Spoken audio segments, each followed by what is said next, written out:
तुझी माझी यारी भाग 61. तर मित्र आणि मैत्रिणींनो, तुम्ही जर आमच्या चॅनलवर नवीन असाल तर या चॅनलला सबस्क्राईब करा आणि बेल आयकॉन प्रेस करा. मागील भागात रोहन म्हणाला, सावी ऋषीची बहीण आहे आणि तुला माहिती आहे ऋषी सावीसाठी खूप सिरियस आहे. ऋतिक म्हणाला, तुला हे सर्व बोलून मला कमजोर करतोस की काय? आणि तुला सावीला माझ्या लाईफमधून बाहेर करायचे आहे. कदाचित तू सावीला पसंत तर करत नाही ना? तू एक माझ्या सावीपासून दूर राहा, समजलं तुला? मी सावीला खूप प्रेम करतो. रोहन त्याचे ऐकून साक्ट होत बोलतो, ओय, सावी माझ्या बहिणीसारखी आहे. तू हे काय बोलतोस? बस आता काय? ऋतिकला हे ऐकून सुकून मिळतो.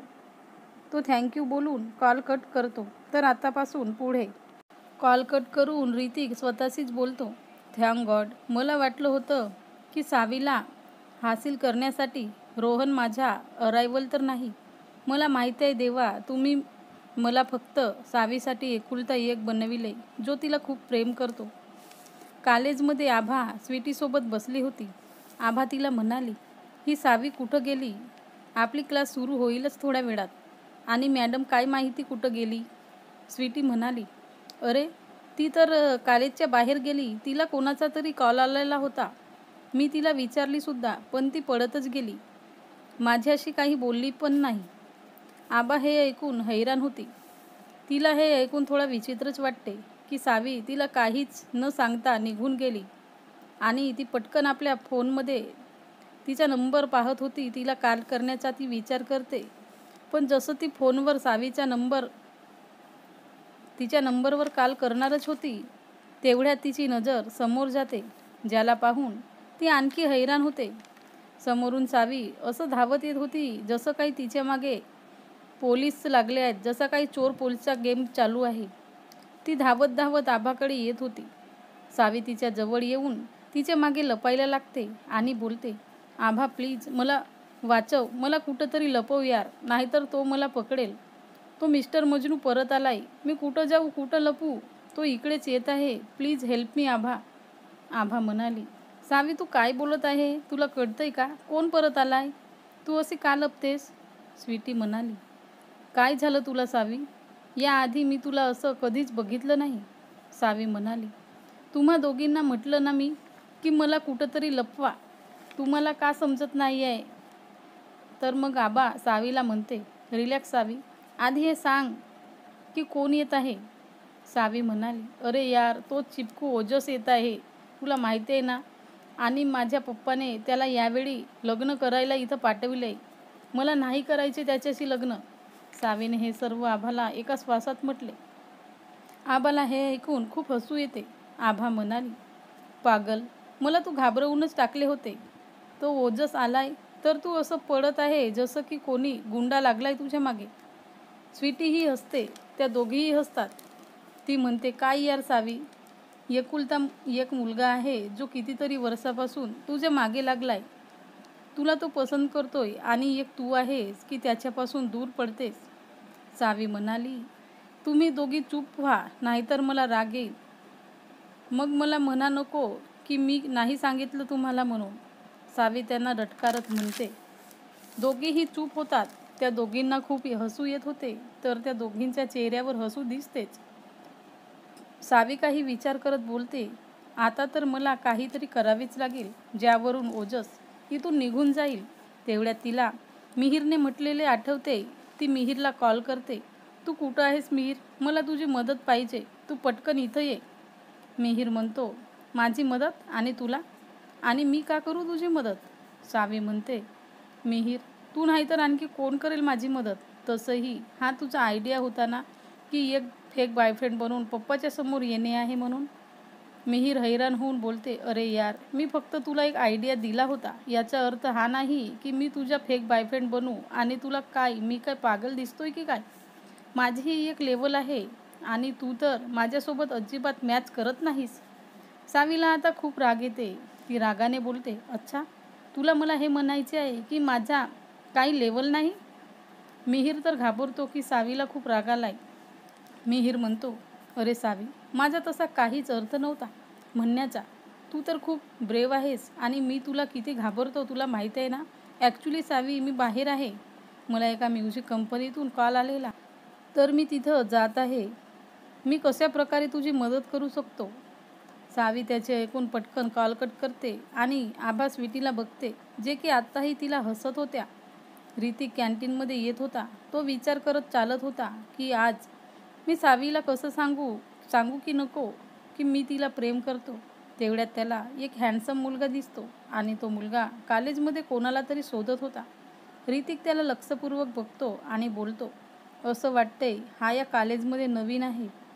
याला या कॉलेजचा काहीच माहिती नाही आहे. मी या कॉलेजचा चेअरमॅन आहे. हे तर माझे फर्ज आहे की मी त्याची मदत करू.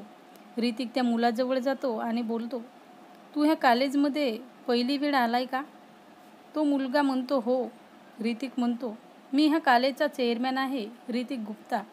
तो मुलगा स्माईल करत आपला हात ऋतिककडे करतो आणि म्हणतो, नाईस टू मीट यू. आणि मी ओजस आहे, ओजस जेडी. ऋतिक त्याच्याशी हात मिळवतो आणि त्याला विचारतो, तू इथला स्टुडंट आहे? जर तुला काही प्रॉब्लेम असेल तर तू मला सांगू शकतोस. ओजस म्हणतो, नाही, मी इथला स्टुडंट नाही. मी तर इथं आपल्या फियांसीला भेटायला आलोय. आताच तर इथंच होती, काय माहिती कुठं गेली. खूपच खोडकर आहे ती. ऋतिक त्याला पाहत बोलतो, काय तुझी फियांसी? चल, मी घेऊन जातो तुला. तसंही आता सर्व मुली ह्यावेळी कॅन्टीनमध्येच बसलेली असतात.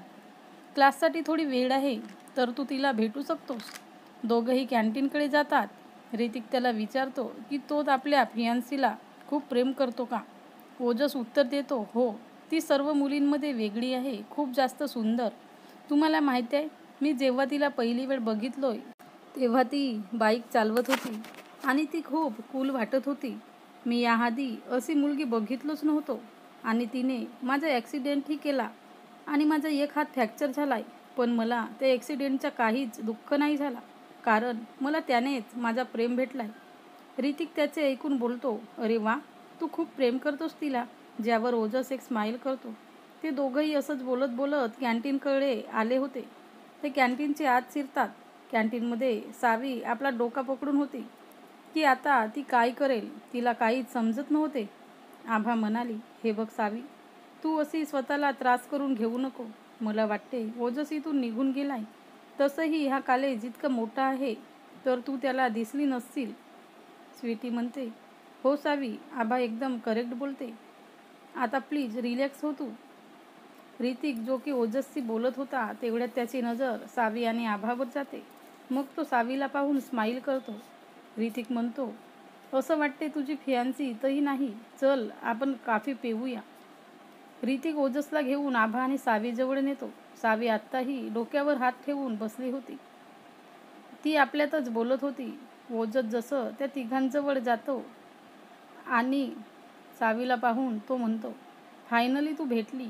त्या तिघीही त्याचे आवाज ऐकून ओजसला बघतात. ऋतिकही विचार करतो की तो ह्या तिघींमधून कोणाला म्हणत आहे. सावी ओजसचा आवाज ऐकून शॉक्ड होते.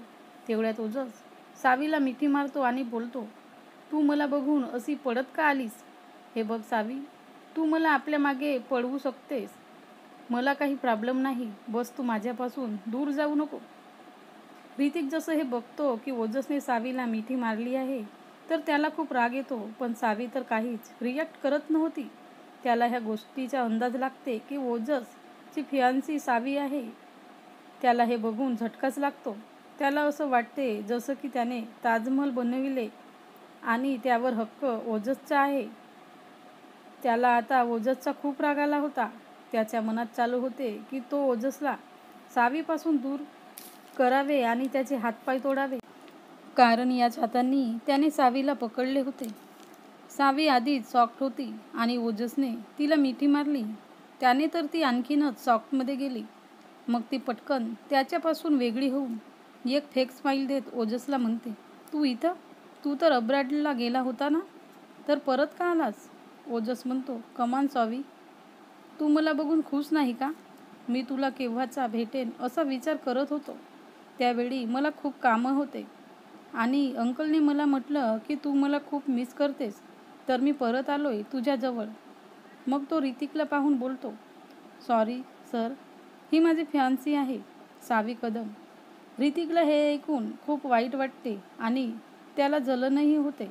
तर मित्र आणि मैत्रिणींनो, हा भाग कसा वाटला कमेंटमध्ये सांगा आणि सबस्क्राईब केले नसेल तर सबस्क्राईब करा.